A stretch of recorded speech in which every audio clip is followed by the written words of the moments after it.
Good evening, class. Tonight we're going to be spending a few minutes talking about thunderstorms and tornadoes, just going through a little bit more review of what we already had in class. So, thunderstorms are defined as a violent convective storm characterized by, well, thunder and lightning. They're also known as a cumulonimbus cloud. These can occur anywhere in the world where there's sufficient instability. Think of instability as the fuel that is needed to form these storms. Storms are very much like car engines. They need fuel, right? And so um, we have something called CAPE, which this is getting a little bit out of what we actually need to know for this course, but CAPE stands for convective available potential energy. And this is just a fancy name for basically instability or storm fuel, right?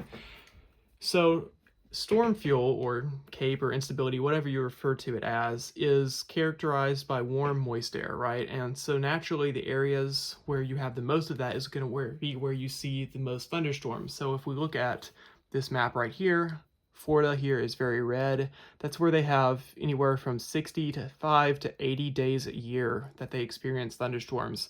And much of the Southeast is like this, very high frequency. And of course, as you go further north, there's less moisture. It also tends to be cooler, so you're not going to expect to see as many thunderstorms up there. It's also important to note that a thunderstorm technically begins with the first lightning bolt.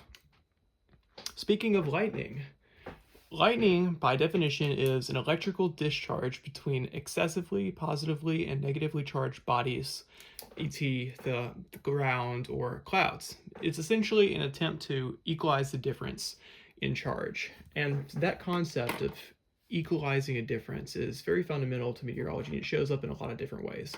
But in the context of lightning, basically, let's think of a thunderstorm tower, right?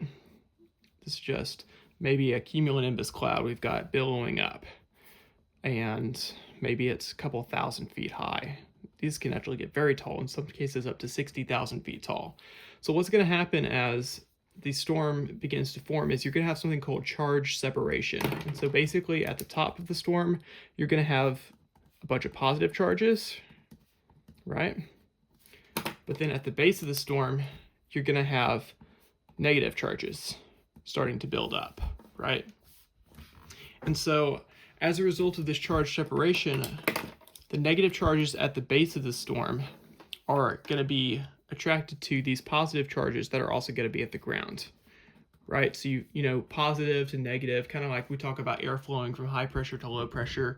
There is a desire to equalize this, and the way that storms do this is through a lightning strike, where these electrons can travel from the storm through the lightning bolt to the ground.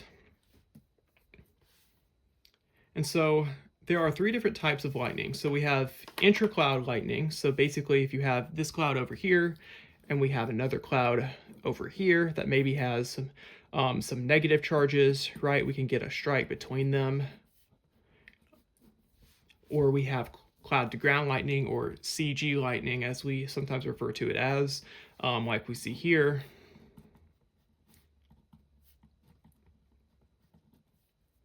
And you can also have intra-cloud, which is, I said that wrong earlier. This is cloud to cloud lightning. Intra-cloud is happening within the cloud. Inter-cloud lightning is whenever you've got it jumping between clouds, like you see here, or cloud to cloud lightning. But it all goes back to that same basic idea of charge separation, right? Positives over here, negatives over here, positives down here, negatives over here, right? It's a difference, and the way that the atmosphere tries to rectify that difference is through a lightning strike. So if we actually dive in to how this actually occurs as a physical process, like we mentioned earlier, we've got electrons that are being released, and these are flowing through the lightning bolt. So it starts out as a stepped leader is what we call it. It's kind of like a little finger reaching out, trying to figure out the path it's going to take. And then electrons from the cloud are going to flow through this. But down here on the surface, if we've got something like maybe, let's say a radio tower, right? maybe this radio tower has a bunch of positive charges, and it's going to be releasing positively charged ions upwards into the air. And so these two paths are going to be able to connect. So we've got the stepped leader right here, but then we've also got this upward reaching leader from the ground, right, through these positive ions. And whenever they connect, that's when we have our main strike that we see. And this all happens extremely fast. If you actually look at very, very high resolution videos of lightning strikes in really slow motion, you can actually see these two things as separate. But most of the time, you're just going to see this as one bright flash, right? But if you've ever noticed, whenever you have a bolt of lightning that has a bunch of different forks on it, what's really cool about this is, I mean, this is a very cartoon example, but you know what I'm talking about. Lightning splits off into multiple different areas, but there's like one main channel that appears brighter. That's because maybe the main channel here was the one that actually made contact, but these ones off to the side, these are little leaders, little fingers that reached out, but they just didn't make it there first. This one did, so it became kind of the dominant path that was followed, and that's why it kind of appears as the core of the lightning strike. So if we look at this map here of global lightning strike density, you'll see here that we've got these really hot zones, especially as we get closer to the equator. And that makes sense because remember what we said about the equator from earlier this semester. That's where we have this. You can almost see it in the map here. These kind of linear feature here. This is called the intertropical convergence zone, and this is where we have a lot of thunderstorms that show up around that band. And due to all the storms, that's why you have such a surplus of lightning in those areas. If we look at cloud to ground lightning, this aligns very well with what we already saw earlier about the distribution of thunderstorms in the United States. The southeast kind of dominates, and especially Florida, because Florida is unique in that it has a lot of, well, heat and moisture, but you've also got some interesting terrain there and some interesting local effects that can actually promote thunderstorms. Now, lightning also is very dangerous. In fact, if you're ever going on a storm chase, one of the main things they tell you to be careful of is not necessarily the tornado risk as much as it is the lightning risk. Whoa! Whoa, major CG!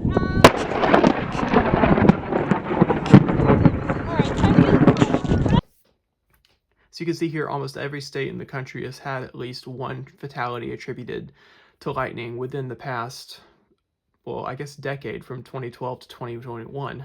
So it is a very real threat you've got to be alert for. Another cool fact about lightning is, although you can see it from a couple miles away and it looks really bright and really strong, lightning itself is actually only a few centimeters thick, but it is extremely hot. And so due to this, it can actually heat the air around it to 5 times hotter than the surface of the sun.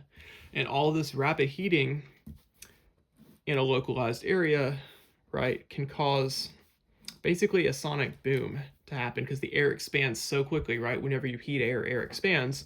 And so that's what's happening here. The rapid expansion of air quite literally creates a shock wave, which translates to audible sound that you can hear even miles away.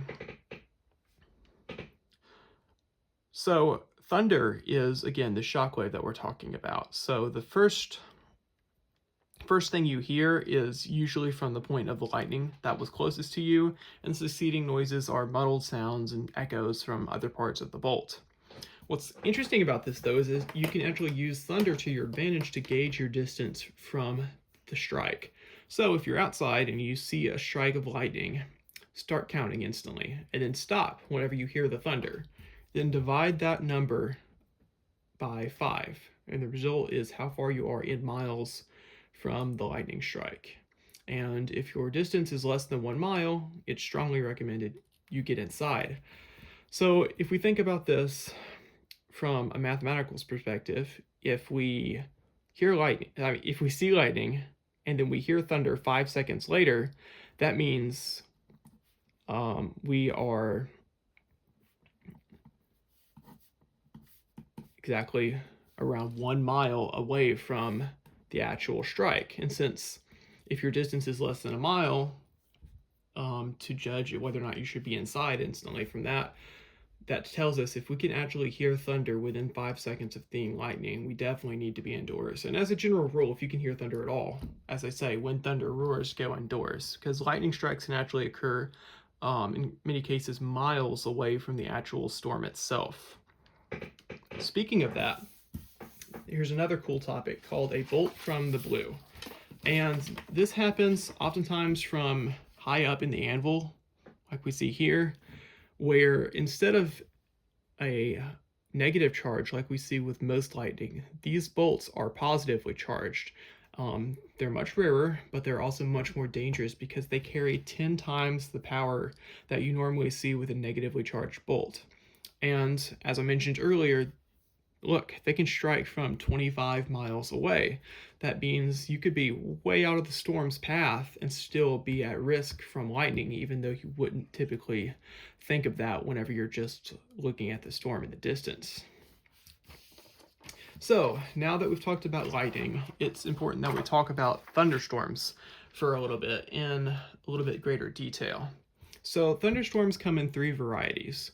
The first variety is what we call an air mass thunderstorm or a single cell thunderstorm. These are the most common. They're also most frequent in the southeast due to the maritime tropical air mass that we commonly see during the summer. Usually these happen whenever you've got very weak winds aloft, very little wind shear, so they don't have the wind shear required to organize into something called a supercell thunderstorm, which we'll talk about in a minute. Usually these are very short in duration, usually an hour or less, and not typically severe. They have 3 development stages: the cumulus stage, the mature stage, and the dissipating stage. So in the cumulus stage, you have basically a cloud that forms from an updraft. Air is forced to rise, warm, moist air is forced to rise into colder air. As it rises, it condenses, forms clouds, and that storm basically just kind of takes off vertically. This stage is marked as being complete whenever we have precipitation that forms. So we've got a cloud, and then that cloud begins to drop rain, and that precipitation reaches the ground. That is the end of the cumulus stage. But the main thing to remember about this, especially for a test or exam, is that the cumulus phase is defined as being dominated by updrafts. So maybe make a quick note of that. There is not any downdrafts at this point in the thunderstorm stage. However, once we reach the mature stage, we've got a little bit different scenario here. So the storm has got its updraft, but due to rain and cooling, the air is starting to sink as well. So at this point, the storm is quite tall, right? So if we're just going to draw it up here, maybe just a big cloud pillar, right? Not totally realistic, but it'll do for the sake of the illustration. At this point, we've still got our updrafts, right? But we also have rain falling from this storm. And rain, as it falls, it's going to try and evaporate. As it evaporates, you're going to have something called evaporational cooling, which makes sense if you remember our talk about phase changes. Whenever we are going from a liquid, this case, into a gas, we have to take energy from the environment. And whenever we take energy from the environment, we're going to cool the environment. So this is rain-cooled air that's flowing out below the storm. So when we're at this stage, we have a mix between updrafts and downdrafts. This is also the stage of the storm where we typically would judge it as being fully mature or as strong as it's going to get. This is also when you can frequently see hail and all the other hazards associated with thunderstorms. Now, this is the main thing to remember about air mass thunderstorms and why they never become strong. We have our updraft here, right? But there's no vertical wind shear. This storm is essentially straight up, and as the old saying goes, what goes up must come down, right? We have this downdraft going on as well. But we also have the ground right here. So whenever this rain-cooled air flows down from the storm, it hits the ground, and it can't go through the ground, so it has to just spread out, right? And you've been outside, I'm sure, in the summertime next to a thunderstorm, and it's a hot day, but then suddenly start feeling cool air. That's called an outflow boundary, and that's just caused from the cool air from this thunderstorm falling down, hitting the ground, and spreading out in all directions. But the thing to remember about this is that this harms the storm's ability to ingest that warm, moist air, ingest that storm fuel we talked about earlier. Because all this air is blowing out in all directions, it cuts off the inflow. So you no longer have an updraft, and instead your storm is basically nothing but downdrafts. And then, so once we've reached that stage, that is when our air mass thunderstorm reaches the dissipating stage. When we've got nothing but downdrafts, basically the storm is done being a storm pretty much. It's kind of on its way out, and you'll typically see the bottom half of the storm kind of just disappear. And so it'll kind of eat away from the ground up, and you'll usually just be left with a little bit at the top called the anvil. And so if you ever see this after a thunderstorm in the summertime, you might just see one of these left behind anvils. And these are called orphan anvils, but that's not really going to be on the test or anything. It's just a fun fact.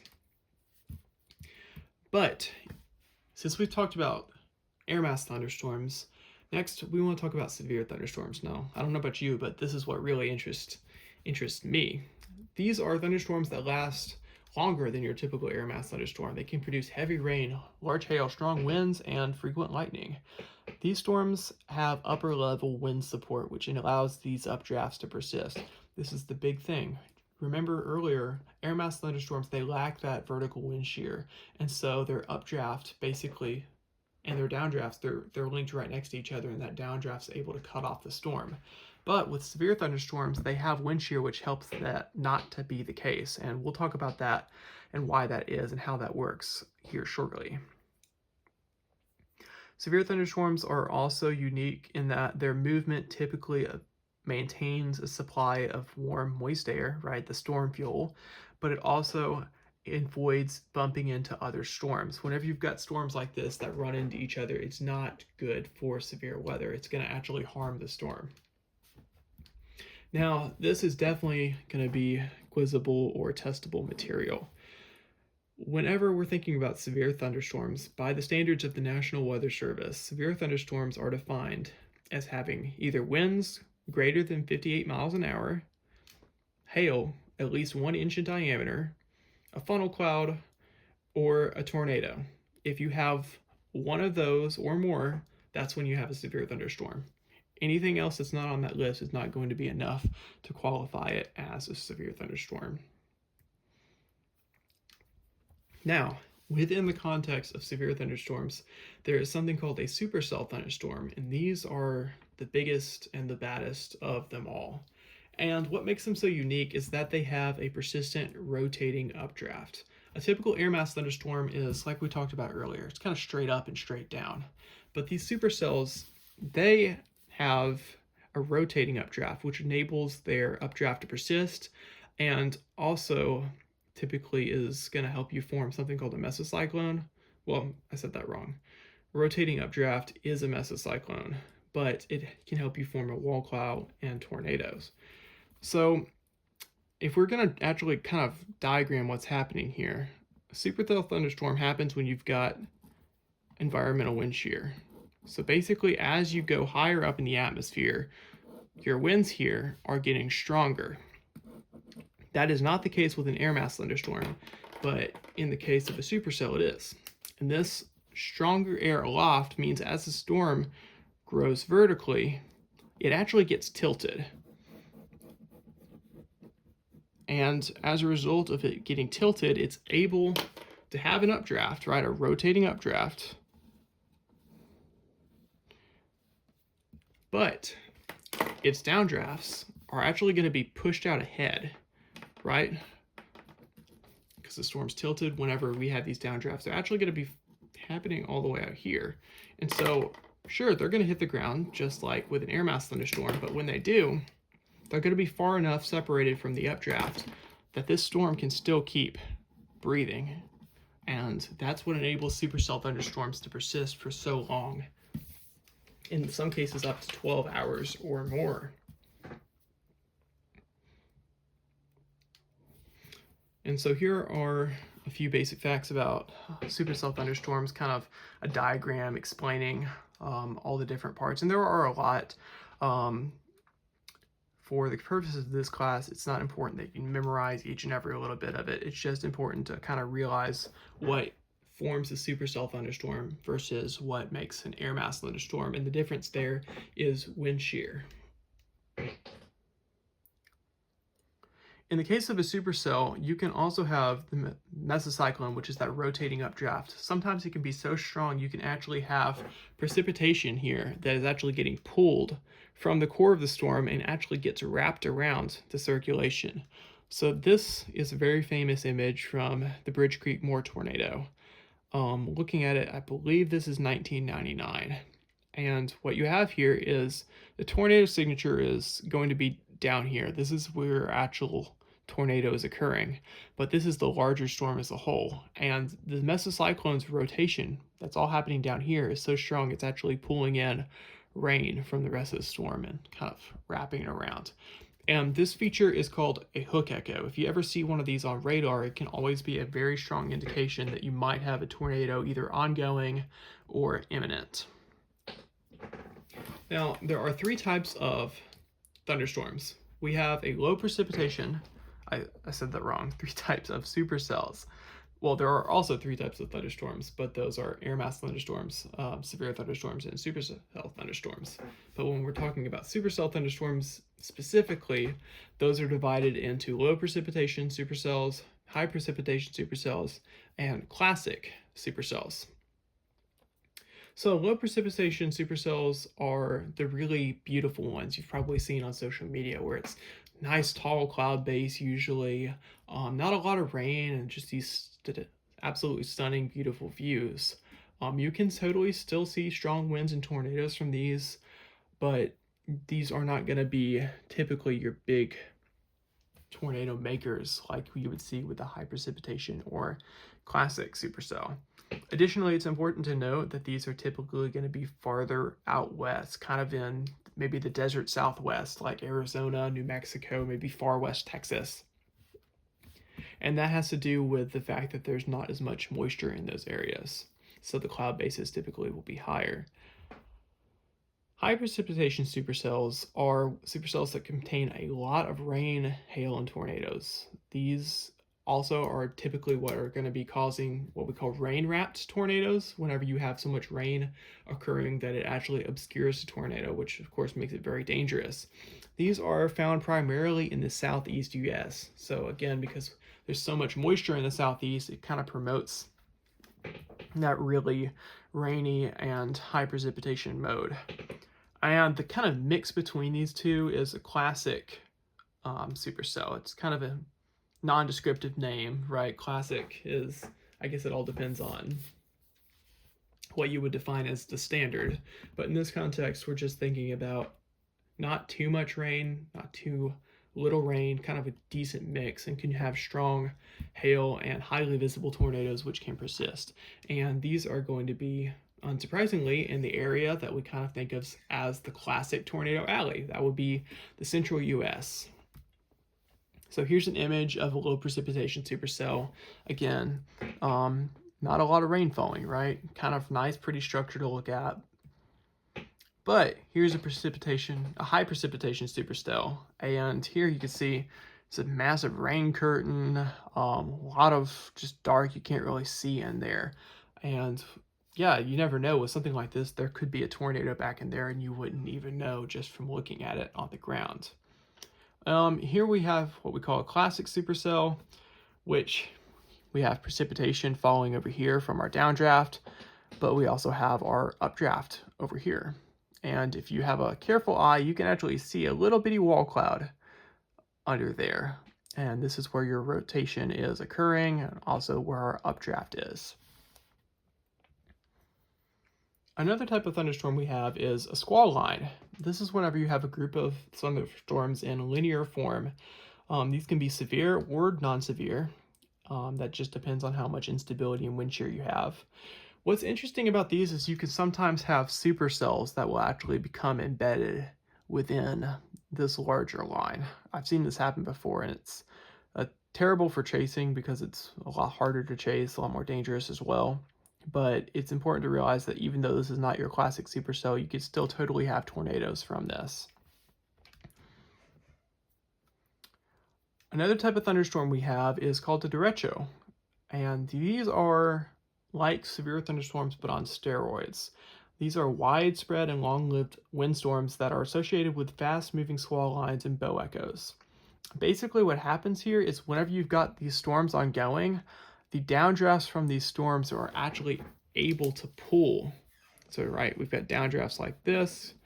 These are actually able to pull these really fast upper level winds, kind of pull them down. So instead of going straight kind of across, they'll actually end up going a little bit more like that and starting to influence layers below them that normally would not see winds that fast. And so you can kind of see this happening on this radar imagery as we go from around 2 p.m. all the way to around 7 p.m. This storm starts out pretty small, but as you go on, these winds start blowing into this line of storms and really start to stretch it out. And these derechos can actually have some crazy winds associated with them, in some cases over 130 miles an hour. That is actually low tier tornado strength, so these can be quite dangerous. Thankfully, they're not terribly common. If they are going to occur, it's typically in the summertime across the central and northern plains, so like Iowa, sometimes even as far north as Wisconsin, and through the Midwest.